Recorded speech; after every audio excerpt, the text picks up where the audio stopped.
सोलापूर महानगरपालिकेचे नगर अभियंता लक्ष्मण चलवादी यांचा स्वेच्छा सेवानिवृत्तीचा अर्ज मंजूर झाला असून या पदासाठी आता अनेक जण इच्छुक आहेत।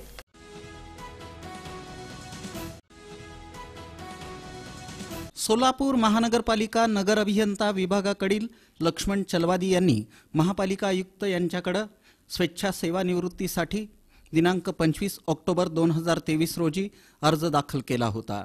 लक्ष्मण चलवादी यांनी महापालिकेत तब्बल 37 वर्षे सेवा केली असून 37 वर्षांच्या प्रदीर्घ सेवेनंतर सध्या कार्यरत असलेले कार्यकारी अभियंता तथा प्रभारी नगर अभियंता लक्ष्मण चलवादी यांनी केलेला विनंती अर्ज अखेर महापालिका आयुक्त शीतल तेली उगले यांनी मंजूर केला आहे।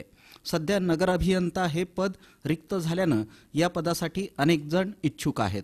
यामध्ये कार्यकारी अभियंता तथा सार्वजनिक आरोग्य अभियंता विजयकुमार राठोड, उपअभियंता तपन डंके, उपअभियंता सारिका अकुलवार, उपअभियंता नीलकंठ मठपती आदी नगर अभियंता पदासाठी इच्छुक असून यामध्ये कोणाची वर्णी लागणार याकडे सर्वांचंच लक्ष लागून राहिलं आहे।